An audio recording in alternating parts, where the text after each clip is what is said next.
ہے کہ جوڑ کے لیے بھی کسی سے جوڑ کرنے کے لیے ایک صاحب میرے پاس آئے, کہنے لگے وہ بینک کی جو جاب کرتا ہے, ایک آدمی سود کماتا ہے تو سودی بینک میں ہے, تو میں اس کو تبلیغ کر رہا ہوں, تو وہ میں اس کا دل رکھنے کے لیے اس کی چائے بھی پی لیتا ہوں.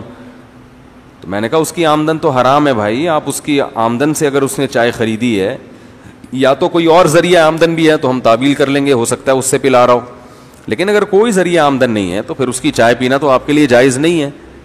کہیں گے پھر وہ دین کے قریب کیسے آئے گا؟ وہ کہنے لگے وہ دین کے قریب کیسے آئے گا؟ میں نے کہا قریب آنے کے لیے اپنا دین توڑ دینا حرام جیسے اس کے لیے حرام ہے آپ کے لیے بھی حرام. دین پہ لانے کا مطلب اس سے حرام چھڑوانا ہے نا. تو کہے گا اس دن میرے ساتھ تو خود پی رہے تھے, تو چھڑوا کیوں رہے ہو مجھ سے؟ کیا خیال ہے بھائی؟ دین کے قریب لانے کا مطلب کیا؟ یہی ہے نا کہ فرائض واجبات پورے کرے اور حرام سے بچے. تو آپ نے حرام سے بچانے کے لیے چائے خود اس کے ساتھ پینا شروع کر دی, تو وہ کہے گا خود تو پی رہے تھے. تو اب آپ کہو کہ میں جوڑ پیدا کرنے کے لیے, تو وہ بھی کہے گا میں بھی بیوی بچوں سے جوڑ پیدا کرنے کے لیے, اگر میں یہ جاب چھوڑ دوں گا تو بیوی بچوں سے جوڑ نہیں رہے گا. ابھی کما کے لا رہا ہوں تو بیگم بھی خوش ہے, بچے بھی خوش ہے, تو جیسے آپ مجبور ہیں میں بھی کیا ہوں. تو ایسے تو 10 بہانے ہر آدمی کے پاس ہیں. اس لیے علماء نے لکھا ہے نہیں پی سکتے.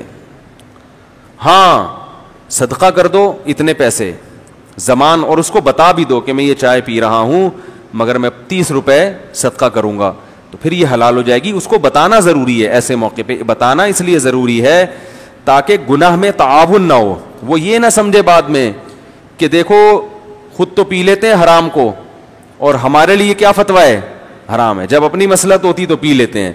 تو کسی بھی مصلحت سے گناہ کرنے کی اجازت نہیں ہے. تو ایک حدود ہے, ان حدود کے اندر رہتے ہوئے جوڑ بھی کرنا ہے, محبت بھی, بعض دفعہ خاموشی بھی اختیار کرنی پڑتی ہے گناہ سے. آپ یہ سمجھتے ہیں کہ اس گناہ کو دیکھ کر اگر میں نے ابھی روکا تو یہ اور بگڑ جائے گا, تو خاموشی, یہ مصلحت بھی جائز ہے, لیکن اتنی مصلحت کہ غلط بات شروع کر دو.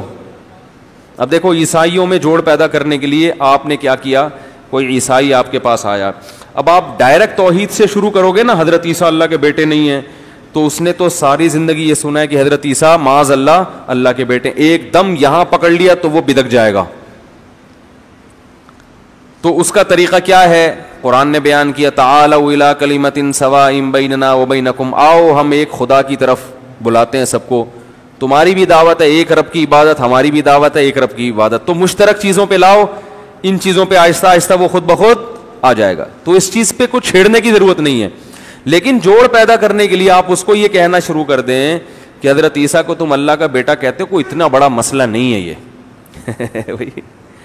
یہ کوئی اتنا بڑا مسئلہ نہیں ہے. ٹھیک ہے یار, یہ بھی ایک رائے یہ بھی رہی ہے کسی زمانے میں پادریوں کی, تو یہ بھی ایک اختلافی مسئلہ ہے.